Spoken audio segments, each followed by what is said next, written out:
প্ৰিয় বন্ধু, আপুনিও এটা ব্যৱসায় কৰিব বিচাৰে নেকি? কিন্তু মূলধনৰ অভাৱৰ বাবে এতিয়াও ব্যৱসায়টো ষ্টাৰ্ট কৰিব পৰা নাই? তেনেহলে এই ভিডিঅ'টো আপুনি অকণো স্কিপ নকৰাকৈ চাব।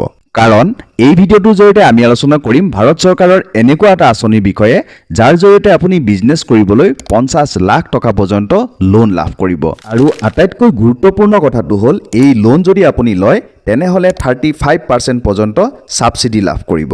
অৰ্থাৎ এই আঁচনিৰ জৰিয়তে আপুনি যদি 50 লাখ টকাৰ এটা লোন লয় তেনেহলে 17.5 লাখ টকালৈ সম্পূৰ্ণ ফ্ৰীকৈ লাভ কৰিব, 1 টকাও ঘূৰাই দিব নালাগে। কি আঁচনিৰ জৰিয়তে 50 লাখ টকা লোন ললে 17.5 লাখ টকালৈ সাবসিডি লাভ কৰিব? এই আঁচনি কোন সকলোকে এপ্লাই কৰিব পাৰিব? এপ্লাই কৰিবলৈ কি কি ডকুমেণ্ট লাগিব? কি ধৰণে এপ্লাই কৰিব? সকলো ডিটেইল এই ভিডিঅ'টোৰ জৰিয়তে আমি আলোচনা কৰিম। আপুনি ভিডিঅ'টোত এটা লাইক কৰি দিয়ক, লগতে আপোনাৰ বন্ধু বা বান্ধৱীক ভিডিঅ'টো শ্বেয়াৰ কৰি দিব। আৰু যদিহে পোনপ্ৰথমবাৰৰ বাবে মোৰ চেনেলটোত আপুনি ভিডিঅ' চাই আছে তেনেহলে চেনেলটো সাবস্ক্ৰাইব কৰি দিব আৰু ওচৰত থকা বেল আইকনটো টিপি নটিফিকেশ্যন অন কৰি ল'ব। প্ৰিয় বন্ধুসকল, সমগ্ৰ ভাৰতবৰ্ষৰ লগতে উত্তৰ পূৰ্বাঞ্চলৰ উদ্যমী যুৱক যুৱতীসকলো যাতে আৰ্থিকভাৱে আগুৱাই যাব পাৰে, কৰ্মোদ্যোগী হ'ব পাৰে, তাৰ বাবে ভাৰত চৰকাৰে মুকলি কৰিছে PMEGP আঁচনি, অৰ্থাৎ prime minister employment generation programme. এই PMEGP আঁচনিৰ জৰিয়তে যিসকল যুৱক যুৱতীয়ে কেৱল চৰকাৰী চাকৰিৰ ওপৰতে নিৰ্ভৰশীল নহয় নিজাকৈ উদ্যোগ স্থাপন কৰিব পাৰে নতুবা ব্যৱসায় স্থাপন কৰিব পাৰে, তাৰ বাবে চৰকাৰে আৰ্থিক সাহায্য প্ৰদান কৰে ব্যৱসায় কৰিবলৈ। লগতে এই আঁচনিৰ জৰিয়তে সমগ্ৰ উত্তৰ পূৰ্বাঞ্চলৰ লগতে অসমৰ যুৱক যুৱতীসকলক আটাইতকৈ বেছি প্ৰাধান্য প্ৰদান কৰা হৈছে। আপুনি যদি অসমৰ যিকোনো গাঁৱত থাকে আৰু গাঁৱতে এটা মেনুফেকচাৰিং ইউনিট স্থাপন কৰিব বিচাৰিছে তেনেহলে এই আঁচনিৰ জৰিয়তে 50 লাখ টকাৰ লোন লাভ কৰিব। আৰু যদিহে আপুনি এটা সাৰ্ভিস সেক্টৰৰ বিজনেছ কৰিব বিচাৰে তেনেহলে 20 লাখ টকাৰ লোন লাভ কৰিব। আৰু আটাইতকৈ ইম্পৰ্টেণ্ট কথাটো হ'ল এই লোনৰ সম্পূৰ্ণ 35% আপুনি সাবসিডি লাভ কৰিব। অৰ্থাৎ 50 লাখ টকা যদি আপুনি লোন লয় তেনেহলে 17.5 লাখ টকা সম্পূৰ্ণ ফ্ৰীকৈ লাভ কৰিব।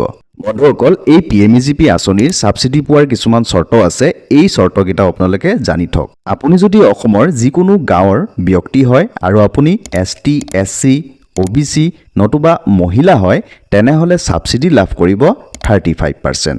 কিন্তু আপুনি যদি আনৰিজাৰ্ভ কেটেগৰী অৰ্থাৎ জেনেৰেল কেটেগৰী ব্যক্তি হয় তেনেহলে সাবসিডি লাভ কৰিব 25%। ঠিক তেনেদৰে আপুনি যদি অসমৰ যিকোনো চহৰত থাকে তেনেহলে সাবসিডি লাভ কৰিব 15%।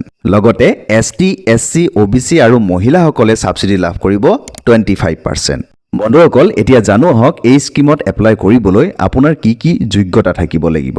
শিক্ষা, এই আঁচনিৰ জৰিয়তে লোন লাভ কৰিবলৈ আপুনি অতি কমেও 8ম শ্ৰেণী পাছ কৰিব লাগিব। বয়স আপোনাৰ 18 বছৰৰ পৰা 60 বছৰৰ ভিতৰত হ'ব লাগিব। EDP ট্ৰেইনিং অৰ্থাৎ এণ্টাৰপ্ৰেনিয়ৰশ্বিপ ডেভেলপমেণ্ট প্ৰগ্ৰেমৰ জৰিয়তে এটা ট্ৰেইনিং ল'ব লাগিব, য'ত 5 দিনীয়া আৰু 10 দিনীয়া দুটা ট্ৰেইনিং আছে, তাৰে ভিতৰত যিকোনো এটা ট্ৰেইনিং আপোনালোকে ল'ব লাগিব। বন্ধুসকল, এতিয়া জানো আহক এই স্কিমত এপ্লাই কৰিবলৈ আপোনাৰ কি কি ডকুমেণ্ট থাকিব লাগিব। কাষ্ট চাৰ্টিফিকেট, আপুনি যদি ST, SC, OBC নতুবা MOBC কেটেগৰীৰ ব্যক্তি হয় তেনেহলে আপুনি কাষ্ট চাৰ্টিফিকেট শ্ব' কৰিব লাগিব। ৰুৰেল এৰিয়া চাৰ্টিফিকেট আপোনালোকে শ্ব' কৰিব লাগিব যদি গাঁৱৰ পৰা এই লোনটো ল'ব বিচাৰে। DPR অৰ্থাৎ ডিটেইল প্ৰজেক্ট ৰিপৰ্ট, আপোনালোকে কি বিজনেছ কৰিব, বিজনেছটোত কিমান ফাইনেন্সৰ প্ৰয়োজন হ'ব, বিজনেছটোত কি ৰ' মেটেৰিয়েল ইউজ কৰিব, ক'ত চেলিং কৰিব, সকলো ডিটেইল থকা এটা ৰিপৰ্ট বনাই আপোনালোকে শ্ব' কৰিব লাগিব। এডুকেশ্যন কোৱালিফিকেশ্যনৰ চাৰ্টিফিকেট প্ৰভাইড কৰিব লাগিব, লগতে EDP ট্ৰেইনিঙৰ চাৰ্টিফিকেটখনো আপোনালোকে প্ৰভাইড কৰিব লাগিব। অন্যান্য ডকুমেণ্ট হিচাপে Aadhaar card, PAN card, voter ID, 2 copy passport size photo আৰু বেংকৰ পাছবুকখনো দিব লাগিব। এতিয়া জানো আহক এই স্কিমৰ জৰিয়তে লোন ল'লে কিমান ইণ্টাৰেষ্ট দিব লাগিব। যদিও বেংক অনুযায়ী এই স্কিমৰ ইণ্টাৰেষ্ট ৰেট বেলেগ বেলেগ, তথাপিও 11ৰ পৰা 12%ৰ ভিতৰত ইণ্টাৰেষ্ট পে' কৰিব লগা হ'ব পাৰে। বন্ধুসকল, এতিয়া জানো আহক এই স্কিমৰ জৰিয়তে লোন ল'লে কিমান বছৰৰ ভিতৰত লোন ৰিপেমেণ্ট কৰিব লাগিব। সাধাৰণতে এই স্কিমৰ জৰিয়তে লোন ল'লে 15 ইয়াৰ্ছৰ ভিতৰত লোনটো ৰিপেমেণ্ট কৰিব লাগিব। এতিয়া জানো আহক এই PMEGP লোন কোনবোৰ বেংকৰ পৰা ল'ব পাৰিব। Axis Bank, Bank of India, Central Bank of India, ICICI bank limited, IDFC first bank, Kotak Mahindra, State Bank of India, Union Bank of India, Bank of Baroda, Canara Bank, HDFC bank limited, Indian Bank, Punjab National Bank আৰু UCO বেংকত। বন্ধুসকল, এতিয়া এই PMEGP loan আপোনালোকে কি ধৰণে apply কৰিব তাৰ বিষয়ে জানো আহক।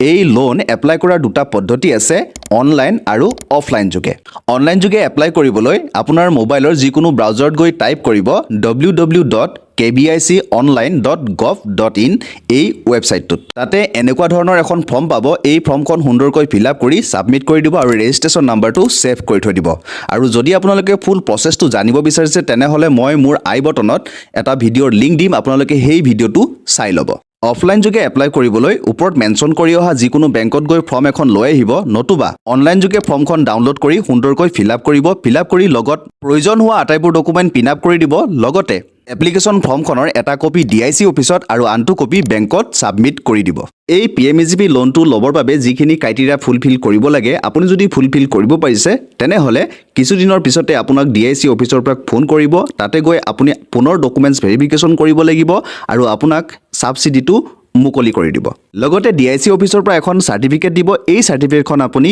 বেংকত আনি জমা দিব লাগিব তেতিয়া বেংকে আপোনাৰ লোনটো মুকলি কৰি দিব প্ৰিয় বন্ধুসকল এই ভিডিঅ'টোৰ জৰিয়তে মই আপোনালোকক পিএমইজিপি অৰ্থাৎ প্ৰাইম মিনিষ্টাৰ এমপ্লয়মেণ্ট জেনেৰেশ্যন প্ৰগ্ৰামৰ বিষয়ে বিতংভাৱে জনাবলৈ চেষ্টা কৰিছোঁ আশা কৰিছোঁ আপোনালোকে ভিডিঅ'টো চাই ভাল পাইছে যদি ভিডিঅ'টো চাই ভাল পাইছে তেনেহলে আপোনাৰ বন্ধু বা বান্ধৱীক ভিডিঅ'টো শ্বেয়াৰ কৰি দিবলৈ একেবাৰে নাপাহৰিব আৰু যদিহে পোনপ্ৰথমবাৰৰ বাবে মোৰ চেনেলটোত আপুনি ভিডিঅ' চাই আছে তেনেহলে চেনেলটো সাবস্ক্ৰাইব কৰি দিবলৈ একেবাৰে নাপাহৰিব পুনৰ অন্য এটা ভিডিঅ'ত আপোনালোকক সকলোকে লগ পোৱাৰ প্ৰতিশ্ৰুতিৰে আজিলৈ বিদায় মাগিছোঁ ধন্যবাদ